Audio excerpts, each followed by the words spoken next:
যতই পরিস্থিতি খারাপ হোক না কেন এই তিনটি জায়গায় স্ত্রীকে কখনোই একা ছাড়বেন না, না হলে ঘটতে পারে অনেক বড় বিপদ।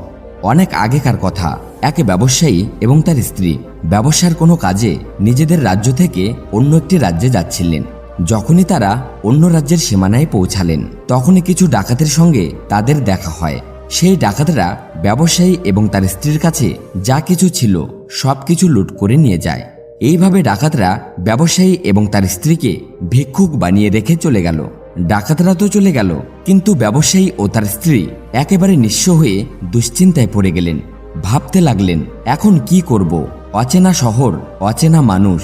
এমন পরিস্থিতিতে তাদের অবস্থা আরও খারাপ হয়ে গেল, কারণ এই অচেনা শহরে অর্থই সবকিছু। ব্যবসায়ী তার স্ত্রীকে নিয়ে অচেনা শহরের দিকে এগোতে লাগলেন। তাদের মনে চিন্তা ঘুরছিল, এখন ব্যবসা করবে কিভাবে।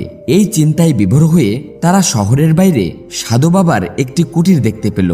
ব্যবসায়ী তার স্ত্রীকে নিয়ে সেই কুটিরের দিকে চলে গেলেন। কুটিরে পৌঁছানোর পর তারা দেখলেন এক সাধু মহারাজ একটি গাছের নিচে বসে তার শিষ্যদের উপদেশ দিচ্ছেন। সাধুকে দেখে ব্যবসায়ী ভাবলেন, কেননা আমার সমস্যাটা সাধু মহারাজকে বলি, হয়তো উনি কোনো সমাধান দিতে পারবেন।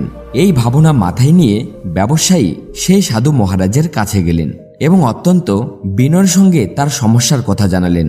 তিনি বললেন, মহারাজ, যদি কোনোভাবে আপনি আমার স্ত্রীকে কারোর কাছে বন্ধক রেখে আমাকে কিছু অর্থ জোগাড় করে দিতে পারেন তবে আমি চিরকৃতজ্ঞ থাকব। ব্যবসায়ীর কথা শুনে সাধু তার প্রতি সহানুভূতিশীল হলেন এবং তাকে নিজের পরিচিত এক ধনী ব্যবসায়ীর কথা জানালেন আর তাকে সেই ধনী ব্যবসায়ীর কাছে যাওয়ার জন্য পরামর্শ দিলেন। ব্যবসায়ী তার স্ত্রীকে নিয়ে সেই ধনী ব্যবসায়ীর কাছে গেলেন এবং তাকে হাতজোড় করে বললেন, শেঠজি, আমার কিছু অর্থের প্রয়োজন। আমার কাছে বন্ধক রাখার মতো আর কিছুই নেই, কেবল আমার স্ত্রী। আপনি আমার স্ত্রীকে বন্ধক রেখে আমাকে কিছু টাকা দিন।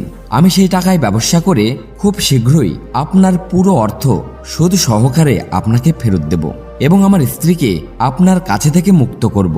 ততদিন আমার স্ত্রী আপনার দেওয়া অর্থের জন্য বন্ধক থাকবে। ব্যবসায়ীর কথা শুনে শেঠ রাজি হয়ে গেলেন। তিনি ব্যবসায়ীকে টাকা দিলেন এবং তার বিনিময়ে ব্যবসায়ীর স্ত্রীকে নিজের কাছে বন্ধক রাখলেন।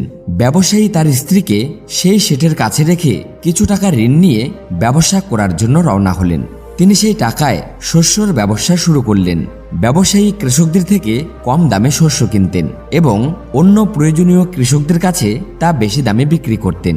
এইভাবে ব্যবসায়ী খুব অল্প সময়ের মধ্যেই প্রচুর অর্থ উপার্জন করলেন এবং 1 বছর পরে অর্থাৎ 12 মাস পর ব্যবসায়ী আবার সেই শহরে ফিরে এলেন যেখানে তিনি তার স্ত্রী